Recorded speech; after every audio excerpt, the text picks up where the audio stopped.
What does the word woke mean to you? Do we live in a woke world?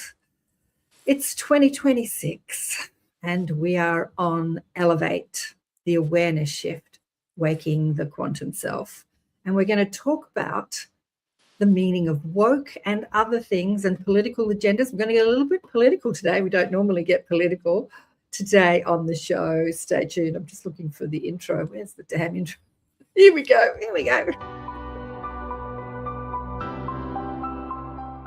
Welcome to Elevate, the awareness shift, waking the quantum self. I'm KAren Swain, your host, and you're listening on the United Public Radio Network and the UFO Paranormal Radio Network on 107.7 and 105.3 FM, syndicated radio all over the world.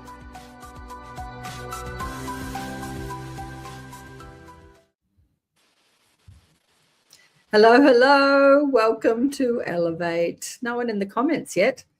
No chatty Cathy's in the comments yet. Oh, well, I wanted to ask them what Elevate meant to them. I'm not Elevate. Sorry, I'm really not with the program today. What woke meant to you. And welcome, Kristin Miss Smith. Hello. Welcome. Thank my you. Co-host on Elevate. We've been hatching a plan for her to be a co-host on ATP Media this year too. It might happen. Now. Yeah, I was chatting to someone the other day. You know, I've been doing the interview shows for about 16 years or so, maybe longer. And I every year I think, am I still going to continue them? And I still continue because I stay curious and I love meeting people and hearing their stories and hearing what they have to say. You know, I'm so curious. I love it. But this year I've been seriously thinking about not doing it. And somebody said to me at the end of the last year, it might have been Vinny. I can't remember exactly who it was. Why don't you get someone who can, you know, fill in with you, who can do the shows when you don't want to do the shows? And I'm like, oh, that's a good idea. And I said to Kristin, do you want to do that? Because she's been saying, I'm going to start my own podcast show. And it hasn't happened yet. And I'm thinking, well, I've got a podcast show. You could just, you know, be on mine. I could be on yours. And yeah, it'd be great. Hey, there's a streaming problem on Facebook, if you notice, and I'm wondering if that's the UPRN. Yeah, it's Facebook has problems. It's okay. It's the UPN, the United Public Radio. Facebook's glitchy. Facebook's always a bit glitchy. I don't know why with StreamYard, but we are streaming on 3 YouTube channels. We've got to get your YouTube channel up there. Twitch. Yep. Rumble and Odyssey. Odyssey's had some problems lately too. I think they've stopped streaming my shows too. Anyway, they did last week. I'll see if they're doing it this week. Tech issues. So I've only got 3 people I can see so far online. I wanted to ask people, what does the word woke mean to you? But we need some audience engagement to do that, because Kristin and I were just talking about it before we went live. I was saying that I had a friend during COVID who was locked down, who has a normal business, who got very into his spiritual work, and he's thought about it. He's played with an idea for many, many years of starting like an agency for spiritual teachers and touring them around the world, just like there are agencies for bands and things like that.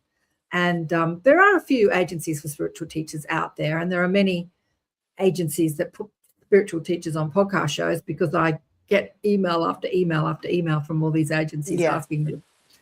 But anyway, he thought, right, I'm going to do it. He kind of had a real spiritual epiphany during COVID. And he said, I'm going to start this agency. I'm going to call it Woke World. And I thought, wow, that's such a great name, right? Yeah. Sounds. Hey, Heidi. Hi, Heidi. Yeah, go on. Yeah, it sounds to me, with my limited knowledge of what woke really is. Yeah. So to me, before that time, the word woke meant to me awakening. So we talk about in the spiritual consciousness community, I had a spiritual awakening, a Kundalini awakening. You know, I did ayahuasca and I had an awakening. There's this word awakening, constantly said in the spiritual community or consciousness community, consciousness expanding community. And that's what the word woke meant to me. And when he said, I'm going to call it Woke World, I thought, such a great name. And then I started hearing the word woke. She's making a coffee. Started hearing the word woke bandied around on social media and news programs and podcast shows in a very derogatory way. And I'm like, what are they talking about? And I didn't understand what they were talking about. Anyway, what did woke mean to you? You're a bit like me, right? Yeah.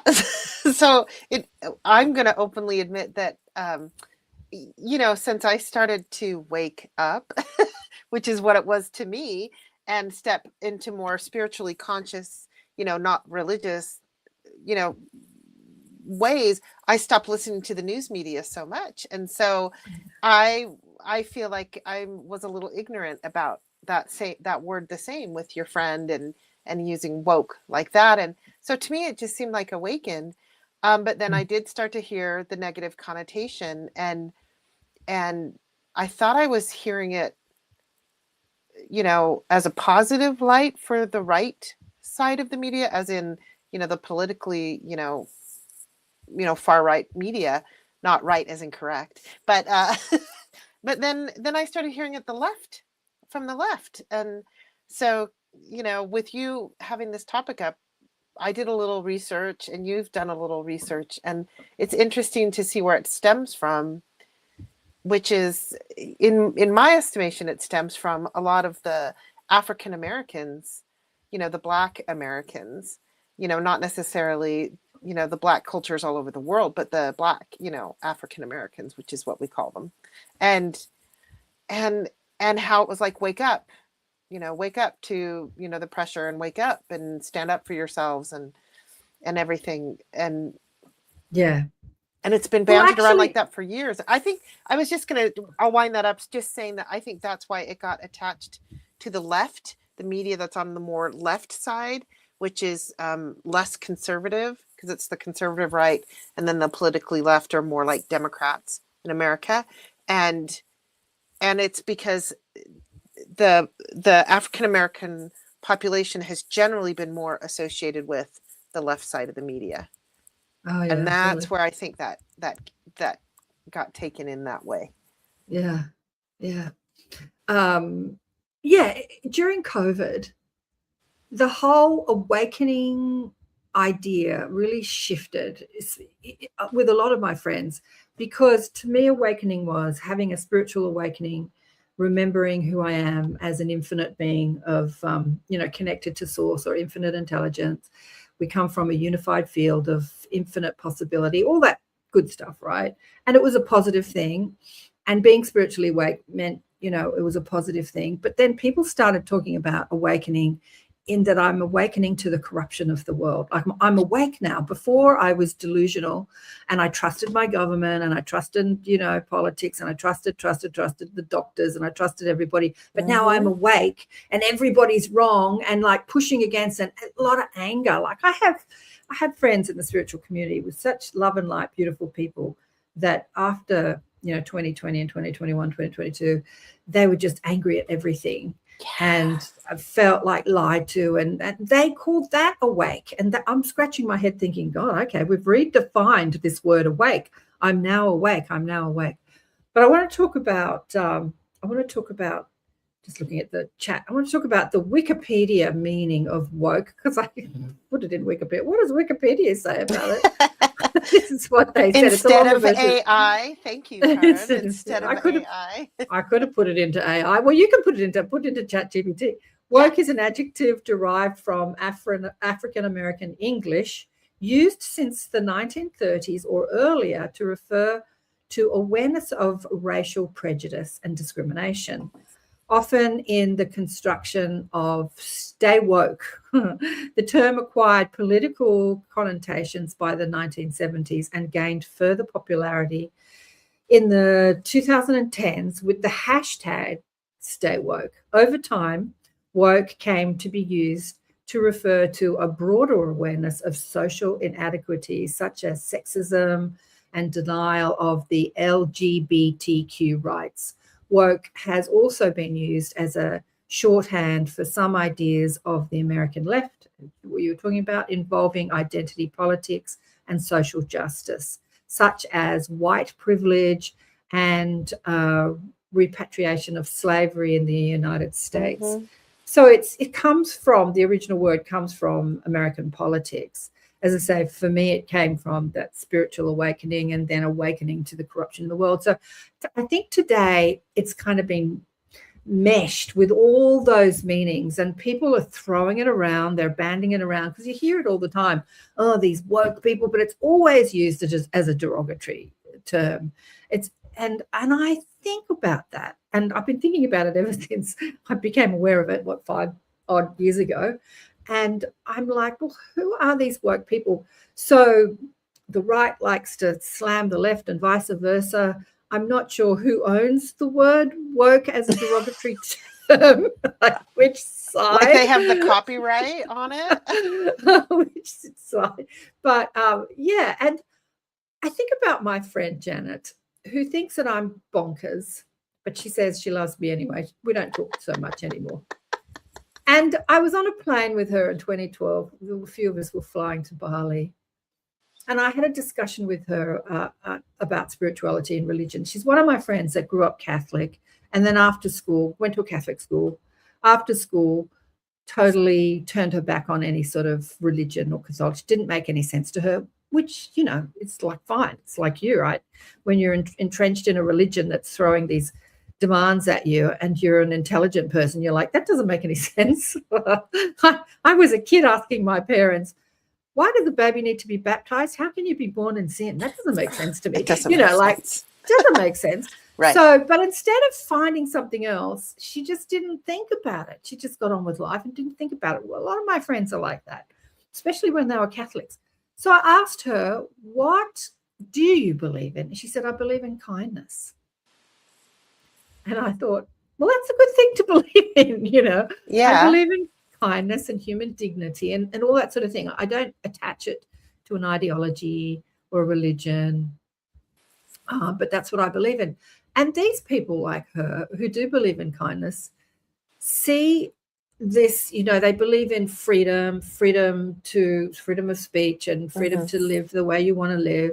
You know, see these agendas like the LGBTQ agenda as people's right to live like that. And they also think about the climate and the way we, you know, are we being kind to the earth? Or even spiritual people, like, are we being kind to the earth? And like, maybe we shouldn't pollute the earth so much. And then politics and companies with agenda start to use people's human kindness and discernment against them. And I was showing Kristin this video. I was saying recently I discovered Winston Marshall's podcast show. Winston Marshall was a singer in the band Mumford and Sons, and he started to think about the world in much the same way that we're thinking about the world. What's the meaning, Alfie? What's the meaning to life? And started to go down the Alfie? What's it all about? And he started talking, and when he was talking, because he was in a band, people told him to shut up. You're going to hurt the band because people don't want to hear your points of view. Just sing. Don't talk. And he said that he had a decision to make. Do I talk or do I sing? And he felt so passionate about his ideas that he started talking. So he left the band and he started a podcast show. And it's quite a political podcast show. It's called Winston Marshall. On YouTube, you can find it, a bit like Stephen Barnett's Diary of a CEO. So he interviews some interesting people. And he was interviewing this woman who he calls a whistleblower.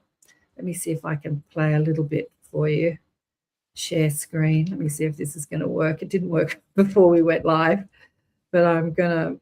I love your optimism. Tell me if you can hear this. This woman who worked for the Davos. You are an outspoken whistleblower. You've called out the Davos elites. Internet problems. Old systems are not fit for the 21st century.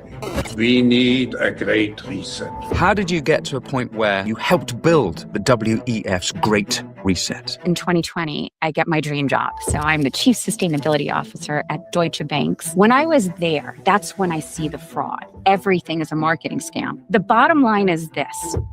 we cannot issue this annual report. This is a legal living document. It is filled with lies. And a couple of weeks later, I was fired. And the next day, the annual report came out with all the lies. They don't just fire me.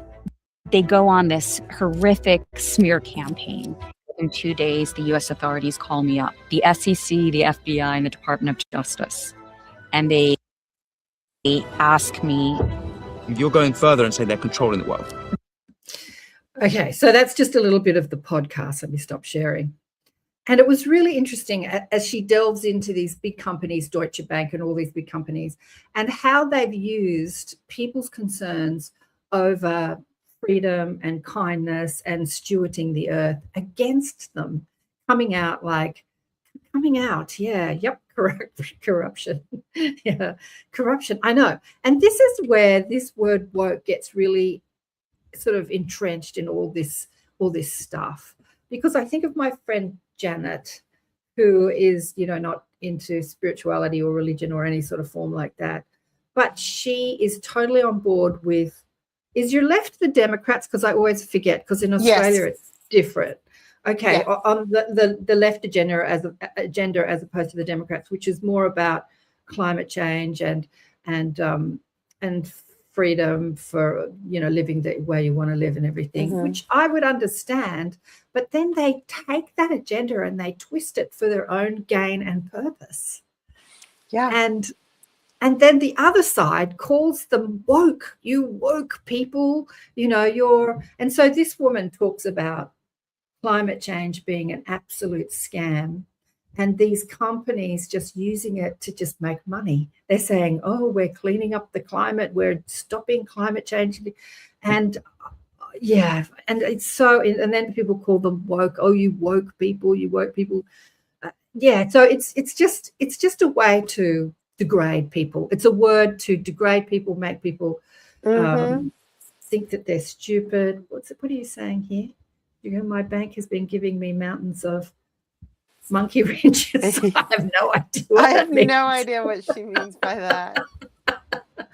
And yeah, so as a time, I've been thinking about this for about 5 years. Like, what is it? I had Aaron Abke on the show probably about 5 odd years ago, and then I had him in the Inner Sanctum. Remember? And I said to him, it was at the time where I'd come to know this word woke, and I'm like, what does the word woke mean, Aaron? Everyone's using this word woke, and he's like, oh, I don't know. He was confused as well. He was coming from that religious background, and then he had a spiritual awakening inside his religious, dogma ideology. Yeah. And and I'm thinking, so what do we do about it? Like, what do we do about it? And I started to think, it's like we latch onto these words, and they become so huge, and they're used to just degrade people. The people, like us and my friend who doesn't think about, well, not us, but people who don't think about life too deeply. They're into their family and their job and making money and going on holidays and normal things. And they don't think too deeply about the state of the world or spirituality or spiritual way or anything like that. But they can be easily manipulated because they're not really looking into different agendas. They're just believing what the mainstream is putting out. And they... monkey wrench, hurdles, challenges. What's she saying here? Challenges, everything that goes not according to plan. Yeah. The hurdles and challenges. I get what she's saying there. Yeah, it's like the word like Karen. I was at school with 5 Karens. So Karen is a name that in the 60s, early 60s and late 60s, or during the 60s, it's a very, very common name, like Jane. It's a common name. So it is in the States as well. So is it? Mm-hmm. So someone decided that if you're a Karen, it means that you're a angry idiot of a woman that's going to yell and scream and upset the apple cart, and that has become common knowledge as well. Like, who makes up this stuff? Well, and I kind of remember the evolution of Karen. I almost said Karen. Of Karen. When it started to pop up, and I remember my kids kind of using it to describe like the perfect little soccer mom who had an opinion on everything. And then it grew to be this big thing of, a woman who gets really upset and points things out and stands up and tries to fix it or tries to tell somebody what to do. And, and I actually got really upset with my kids at one point, and they were using it and just bantering it around. Right. Because I started to feel like it became a way to denigrate women again. Mm-hmm. To just, because, if I stood up for myself in a store where I got a misprice, then I'm going to be labeled a Karen. And I found myself not wanting to speak up sometimes about, getting the wrong order at a restaurant, because they were going to call me a Karen. Wait, what? I'm just standing up for myself. I just didn't get the order that I wanted. And they're going to call me they've done it to women again. They're making me want to not stand up for myself out of fear. And it just, it all just creates fear to me, Karen, which is the lowest form of a vibration. And who is doing this? Like, who is putting that agenda out? Who is deciding that this is now going to be a thing and everyone's going to use this word, and they jump on it. And do we buy into it? So when I think about the word Karen, when I first heard it, I was really upset, even though I pronounce my name differently, as everybody knows, Karen, not Karen. It's a derivative of the same word, like Kate is Catherine and Kathy is Catherine. It's a derivative of the same name. And I know so many Karens, and I've met so many Karens. And the truth is, they're all giving, loving, beautiful people, whether they work in healthcare systems or they're parents or, like all of the Karens I know, and I know many, are just amazing people. Mm-hmm. Do they get angry sometimes and get upset at unfairness and injustice? Yeah. But is that exclusive to your name? No. But you're right. It is another way to denigrate women. That's how it felt to me. And I just thought, we've come so far. Why are we going backwards? And that's what I think a lot of those political agendas, if we want to use that term, do for me, make me feel like we're going backwards often. Yeah. Well, so the way to counteract this is to stand up for the word. And I found this when I was looking up, as I said, the word woke. I found this slogan saying, as it said, the hashtag stay woke. Somebody calls you woke, like own it and say, yeah, I am awake, I am woke, rather than taking it as a insult. Because to me, every time it's used, it's talking about people that are concerned about the LGBTQ rights or Black Lives Matter, or people that are concerned about the caring for others or the environment, caring for the earth. And so to me, that's a good thing. If you are, thinking about other things rather than your own selfish pursuits, like that's a good thing. So I would own it. And if people call you a Karen, say, yep, I'm a Karen. I'm a woman who stands up for themselves and is not afraid to say what I mean or speak my rights. Yeah. Well, and I get confused, and I'm just going to go a little more. I just want to go here. And that is, there's all these people in our community that channel Pleiadians or Arcturians or off-world beings or angels, or they talk about, the archangels and how they're really not gendered. They're really not gendered, or they can choose to present as a gender if it feels good to me. One can present as a certain gender. My spirit guide can be either male or female, depending on what's comfortable for me. That sort of dialogue. And so I meet all these beautiful spiritual people that have these ideals, even thinking about the Thayuba prophecy and how they were hermaphroditic, beings from other planets, and how that's really common out there. Well, then they go, well, it's that LGBTQ woke agenda. They're trying to brainwash everybody to think that they should be gay or trans. And, that really happens a lot here on the very right, the conservative right side. And so there are people in my spiritual community that are very spiritually open and open to those ideals. Like I said, hi, Michelle.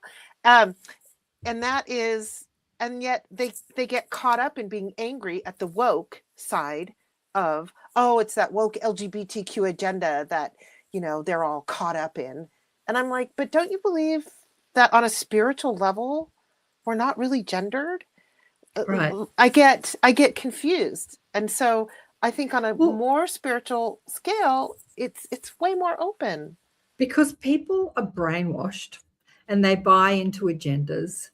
And I think that it stems from a need to want to belong. And so when the voice is loud enough and enough people are saying it, then people just jump on it because, you know, it's like it's a teenage mentality.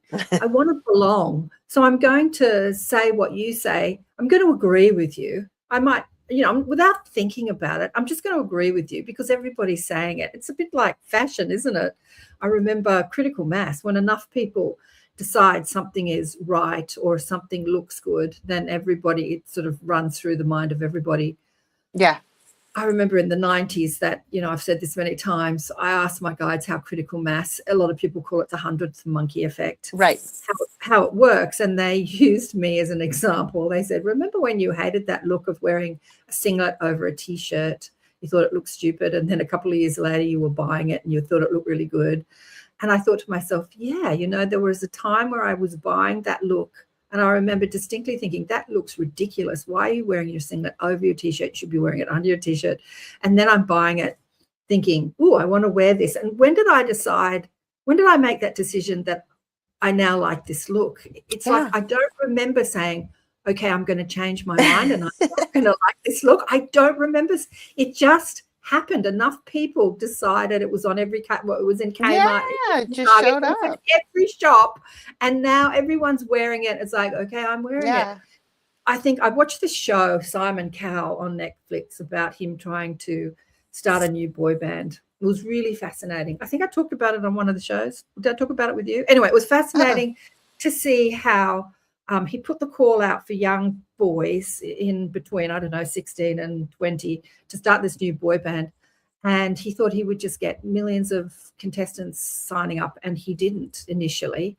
And he's like, what's happened? I'm thinking the world has changed. You know, young men no longer, every young man no longer thinks, you know, I want to be in a boy band. They're thinking about other things because he started One Direction 15 years ago, which became the boy band. 15 years later, he thinks he's going to do it again. So he makes a documentary about his attempting to it.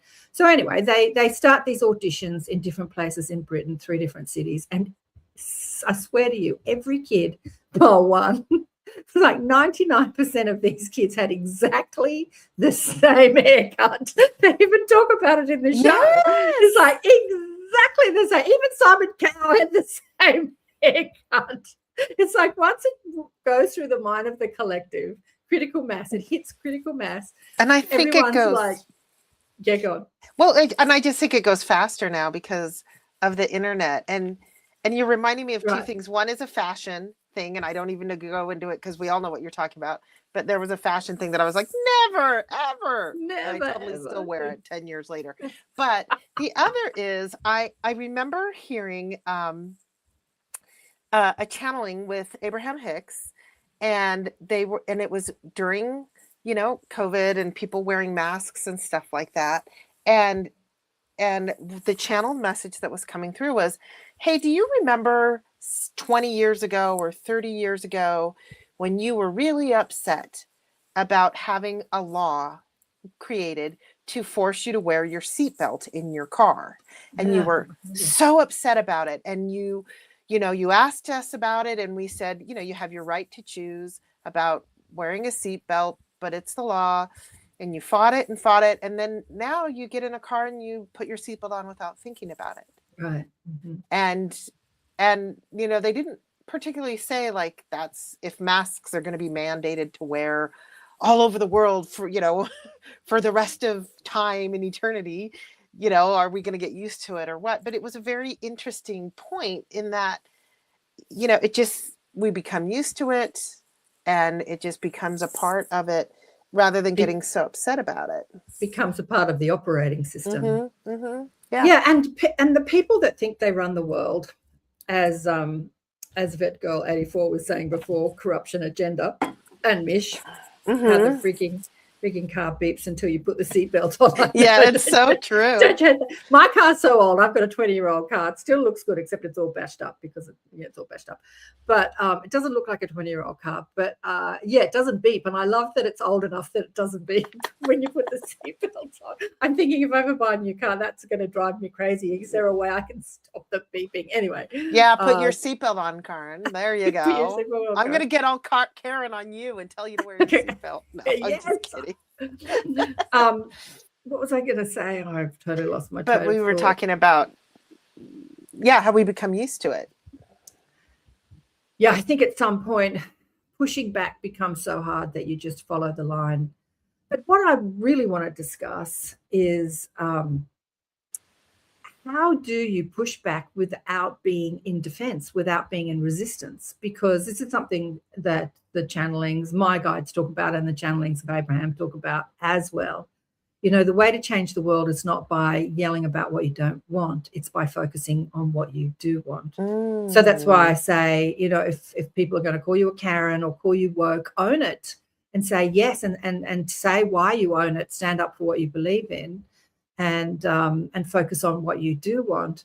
But also we can create new words. And in the spiritual community, we have, you know, we've created words that mean things that most people don't understand, like starseed, light worker, indigo, star child, crystal baby. Like we have all our words, you know, that mean something to us that we can use, which don't have a derogatory meaning behind them. Right. But they do talk about things, about different ways in which we operate as human beings, you know, connected to a stream of pure positive energy and infinite intelligence and multi-dimensional reality.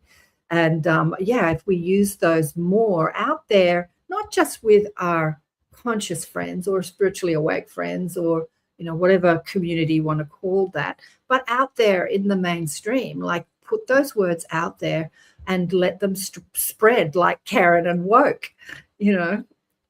What's Mish saying here? Yeah. Apparently also unsafe and insurance might void the claim. Yeah, that's true. Still on the seatbelts. Yeah. No, they're still talking about seatbelts beeping. Yeah, like use that same, because this is what they've used with us. It's like scammers. There was one scam that came in on an email once. I can't remember. It was probably a decade ago. But, you know, scammers are always saying, oh, please, I'm broke and I'm in another country and I need money. You know, they're appealing to your kind heart and sense of unity and sense of kindness to scam you. And I remember one came in and it was so well worded and it was appealing to that sensitive, kind, empathic, light worker type person. And it was just really well worded. I didn't fall for it, but I remember getting so, because I know when something's a scam, when you're psychic, you know all this. I was so angry that people would use, you know, human sense of kindness and unity and compassion and togetherness to rip them off. Like I was so angry. I remember getting so angry that people are out there using our sense of kindness. And this is what the corporations are doing and using words like woke. Yeah. And saying, you know, this woman that's on this show, I don't even know what her name is. What's her name? Whistleblower. Oh, the whistleblower. Desiree Fixler. She has a lot of really good points because she's been inside the system and she's directly talking to how corporations take these agendas and she talks about the greenwashing. So we think to ourselves, we have a lot of pollutive practices and we need to change that to help steward the planet in a better way. And which is lovely. And then people call you woke because there is no such thing as climate change, but you cannot deny that we're polluting our planet. Like, just think about it logically. Go to a supermarket and look at all those things, everything wrapped in plastic. Yeah. Plastic is a chemical that doesn't biodegrade. It takes thousands of years to break down. Then think about every supermarket in the world and think about every product on the shelf turning over daily. Like, think about the amount of trash. I know. Think about that. I mean, you cannot deny what we're doing to our planet. You can't call us woke if we think, you know, this has got to change. we can't continue to like put plastic in the ground or Right. that stuff. And there are people out there that have developed products that, you know, are biodegradable and stuff like that. And governments don't jump on it and say, this is a great idea, this should be everything. I have to say, in Australia, not everywhere, but a lot of plastic bags that are handed out are biodegradable plastic bags these days. There is some going into that. But they did ban the plastic bag for a while in supermarkets, and I always take my own bags up there. And then they offered you a 10 cent or 20 cent or 50 cent or $1 bag, which was now a thicker plastic. Yeah. Than the ones they used to have when they were the single-use plastics. They do sell cloth bags as well. But about the bags, you know, in the States here in America, there are certain states that you go into that are seen as more politically left. And those are those states where you have to buy a bag or bring your own bag, or they've banned plastic bags. Whereas the states that are more conservative right, that would not even be talked about. Like they don't even, you know, it's really interesting how just within the United States, it's so divided and different depending on what state you're in. Whether you have to buy a bag, it's the awareness level. And those would be considered the more woke states. But they're the ones that are like, you know, reduce plastic. Reduce plastic. That just makes common sense. Yeah. I mean, yeah, it just is a crazy word. But I really believe that a spiritual solution is the solution to every problem we have here on Earth. When I say spiritual, consciousness, the awareness shift, waking the quantum self, like understanding that we are a soul, not a human body. You were talking before we went live about the abortion issue, save lives and lives matter and all that sort of thing. When you think about the body as who you are rather than the soul as who you are. And and get connected to our galactic counterparts who have been in the position that we're in, and they have found solutions and they can offer those solutions. I had a bit of an epiphany this morning because the guides, the galactic guides, the ETs have said to me, we have the solution to all your pollution problems. And I said, why don't you give it to us? And they said, well, you have to wake up as a human race and take responsibility. But they do steward the planet because the planet doesn't belong to humans. The planet just doesn't belong to humans. It's a collective, you know, ownership, really. And I saw something on Instagram this morning, which was really interesting. And years ago, I interviewed an environmentalist photographer who had a similar story. That 25 years ago, they said that the Maldives were going to be underwater because of climate change. And 25 years later, not only are they not underwater and the water hasn't risen, it's expanded exponentially, and there are 7 new airports, and there's 100 million, not 100 million, but many new resorts. And so that prediction, they said in 100 years, the Maldives would be completely underwater, and 25 years later, it's not. Again, something to say, it's a woke agenda, this climate change thing. It's not true. And the galactics, the ETs have said it is true. You humans are destroying your planet. In fact, 25 years of showcasing New World teachers, many that are connected to angels and galactic consciousness, have come with a message like 20, 30, 40 years ago, clean up your act, humans, you're destroying the planet. Like that has been the overwhelming message from our galactic friends. And yet there are Instagram things saying, you know, it's not happening, it's not happening. So I said to them, if it's not happening, are you actually helping us? And they said, of course we are. Because it's not about you, it's about the planet. Remember the movie The Day the Earth Stood Still remake with Keanu Reeves? Of course. And he's an ET that comes to save the planet. And when he's talking about saving the planet, the woman who's the, you know, interest in the movie There's always says, a girl in the picture. Always a girl says, oh, you're going to save us, meaning we are the planet. And he's like, no, we're going to kill you to save the planet. Like that was the idea of it. And I'm like, yep, right. So the ETs are not going to kill us to save the planet, but they are actually helping behind the scenes with a lot of climate. They still say, wake up, humanity, and take responsibility. And then companies who listen to people like us and call us woke, they're like, okay, we're going to create this, new energy. Yeah. And it's a complete greenwashing, because for 100 years there has been devices, anti-magnetic gravitic. Just wipe it out. Yeah, anti-gravitic magnetic devices, the size of a toaster, you can connect to your home. That's going to create all the power that you need. It's the size of a toaster that can feed a city, and yet they kill the people who try to whistleblow these devices. And then they say we're going to create green energy and create wind farms and solar thing. It's like crazy what's going on. It is crazy. And shoot, I had a thought I wanted to say about that earlier, but yeah.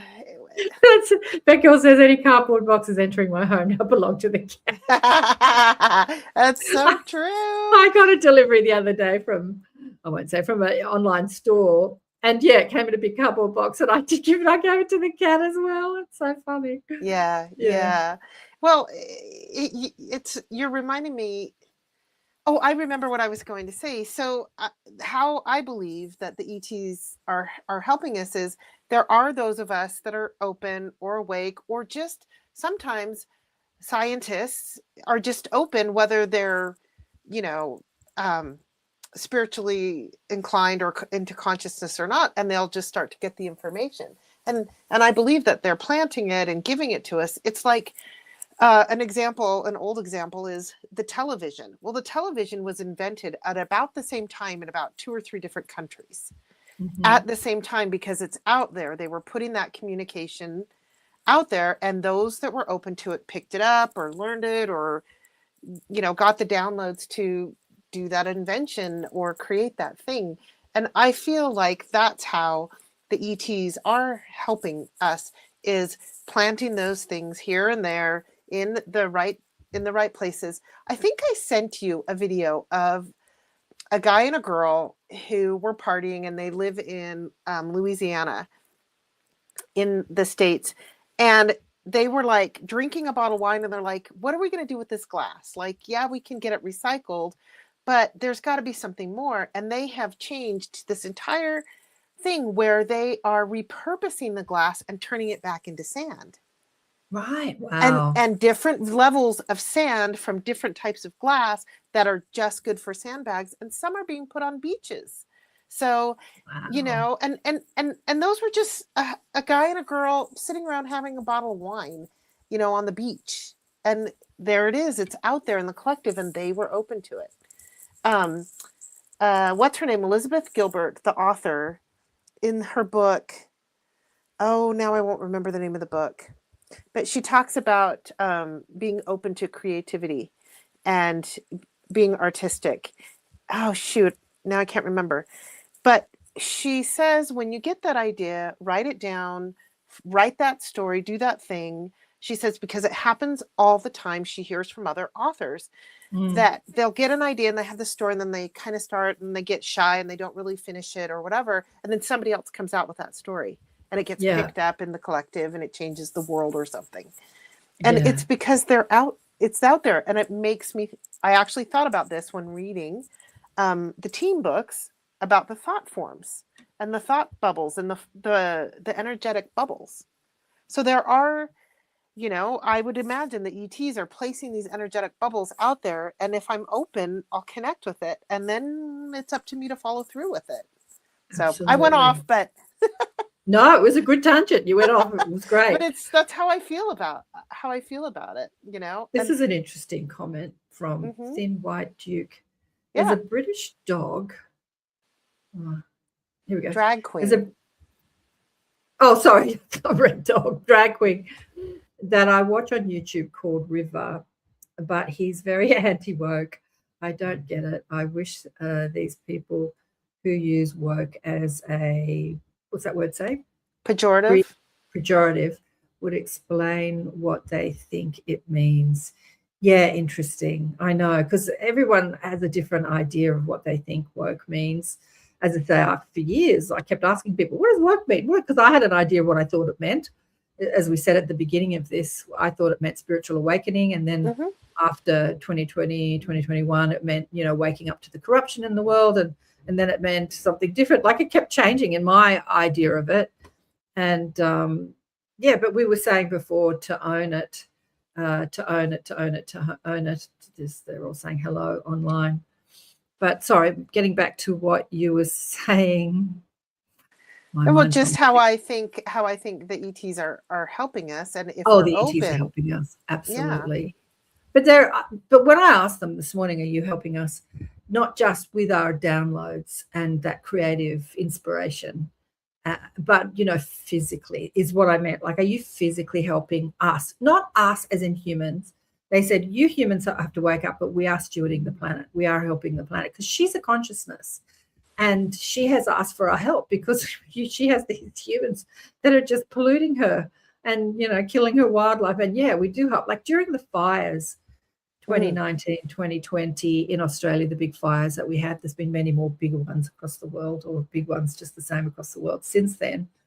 But everyone was concerned. These images were going around the world of all the animals being burnt, the kangaroos and the koalas that people like to love, especially overseas, and I asked the guys, the ETs, about this, and they took me up onto a ship. I was in the shower one day, and they showed me that they had all the DNA for all the animals, but they also showed me little greys holding koalas and hugging koalas. I thought that was the most incredible image. And they just said, don't worry, nothing can ever be extinct because we always have the DNA. We have the chemistry of everybody. Nothing can be extinct. Anything can be recreated. But I mean, the fires were just in one place in Australia, and Australia is a very big place. So there are many more koalas. But I also talked to them about why so many animals had to die. And they did tell me that a lot of them were diseased. There's a disease in the koala population called chlamydia. Chlamydia, was it? So many of the koala bodies were eradicated. And so there is this spiritual intelligence inside these natural disasters. It's kind of interesting. And that we get upset when we see things die, but the ETs don't, because they understand that nothing dies. It's just a container that you were using for a while. They call it containers, the body, the animal body, and that you can reincarnate into any other container over and over and over again, multidimensional, and that you exist in many different containers simultaneously. A completely different perspective, one the world is waking up to. Yeah. But I think we need to use that creative intelligence that you were talking about, that Elizabeth Gilbert was talking about, to create new language that defines this spiritual intelligence and this understanding of our multidimensional perspective. As I said, there are words like starseed, indigo, many words kind of getting out there, but they're not quite in the collective yet. I think it's up to us to speak them more amongst our friends that are not quite up to speed with all this information, and get them curious, get them asking what does that mean? Communicate more of this stuff. That's why doing these shows and podcast shows and spreading the word is so important. Critical mass works for the derogatory, for the negative too. You can spread an idea that can degrade women or become more divisive, and our media systems do that a lot by the news talking about this versus that, right versus left, good versus bad. Everyone's talking about the fight, but we can do the same thing. We can use critical mass just by having the courage to speak about who we are and what we believe in, and not being offended when people call us crazy or woke, or what are some other derogatory terms, woo-woo, crazy. Yeah. Own your woo-woo, own your woke, own your Karens. Yeah, just own it, and don't be insulted. Don't be insulted by it. But it is good to be informed and to think about this earth in a way that is more globally impactful and spiritually impactful. Yeah. Well, and as you're talking too, I am remembering channeled messages that have come in, or you've had speakers on that talk about this, and other videos that I watch, that they say often that it doesn't have to be critical mass. It doesn't have to go completely over 50%, because the light's going to spread, and the light will spread from just a few, and we'll hold the space and carry it, Yeah. Interesting enough, critical mass is not 50%. I asked when I was talking to the guides years ago about critical mass. It seemed to be a popular subject amongst the spiritual podcast community or spiritual community. People calling it the 100th monkey effect. And still I have many guests that talk about it, the 100th monkey effect, the 100th monkey effect. And then they tell the story of the monkeys and the sweet potatoes or the bananas, and it's always a different story. It's so funny how stories spread and all the details get lost. But regardless of the 100th monkey effect story, it is describing critical mass. So I said to the guides, speak to me more about critical mass. And they said it's a tipping point where enough people believe in something, and because we're all united and all connected, it just spreads through the mind of the whole of humanity. And they said it's actually less than 5%. Yeah, that's what I've heard. Yeah. That it's like only 10%, 5%. Yes. Yeah. Yeah. Well, because we're all connected. And when enough people, like they talk about the running the minute mile, that's what it was. Like it was impossible for someone to run a mile in under a minute at some point. And when somebody did it, and that information spread across the globe through television, I think it was way before the internet, or through the press, however it was spread, through newspapers, or however it was spread at the time, because I think it was the beginning of last century. When everyone said, wow, this can be done, then lots and lots of people started doing it. But before somebody broke through, nobody could do it. And then once it was possible, now it's possible, and then so many more people could do it. So this is how we're all connected mentally and consciously, and how ideas can spread through the collective. Yeah. Critical mass. And how are we going to use that power as awake people, as spiritually conscious and awake people? How are we going to use that power? And that is to speak and not be afraid of being criticized or called woke or called woo-woo or called a Karen. Yeah, to like speak your truth. Speak your truth. Yeah, I'm being reminded of something in nature while you're talking about this, and that is that, say there's like a herd of deer or elk in the forest, and, they all tend to, they're all just going along, and then they go in one direction together for safety to stay in numbers. And, we had always assumed that you would follow the alpha male, the big buck, the big, huge deer. Because he knows where to go to safe. And they have studied it, and they had found that that's not actually the case. They'll continue to go in that direction until enough of them choose a different direction, and then they all go that direction. So it's that critical mass again. It's them collectively, and they don't speak with words. I mean, is that telepath? Yeah, the way that animals communicate. It's a consensus rather than a dictatorship, which we, like all the galactics, talk about their governance. When I ask them how they govern, how they organize themselves, they say it's always a consensus. We talk about democracy, but we don't live in a democracy because we have politicians making decisions outside of us, saying, yes, we think this is a good idea or not a good idea. We talk about living in a democracy, but we don't. We really do live in this top-down sort of hierarchical dictatorship system. But once we become conscious and we rule the world differently, we'll do it like the animals do it, right? We'll be more collectively focused on it's interesting. Even I was watching something recently. Am I going to get this right? Okay, a lot of people talking about socialism because of the Venezuela. We've got 7 minutes to go. Because of Venezuela and what's happened, politically over there, and they're talking about socialism. And I was watching somebody talk about communism versus democracy versus socialism, and they were saying that both socialism and communism is all about exactly what we're talking about, what you're talking about with the deer, about there being a consensus and, good for the people, not just for the one, whereas capitalism is about what's good for me and how can I make money and capitalize on, ideas. And in theory, it's all a good idea, and it's all an advanced way of living, this socialism idea and what's good for the collective and not just for the one. But when it's put into practice across our three-dimensional world, which is run by lies and corruption, it becomes totally distorted, and then people starve, like in Venezuela. I think that I was watching a little bit about their history, and their dollar just plummeted, and buying a thing of rice was now it was just crazy what was happening in this socialist country. And so they're not implementing the ideology behind it, but yet they're calling it that. And then people get out there and say, it's a bad thing, it's a bad thing, it's a bad thing. But it's, being more collectively orientated is not a bad thing. It's actually evolution. It's actually evolution. Being more concerned about who we are as a collective human race, rather than just thinking about what's in it for me.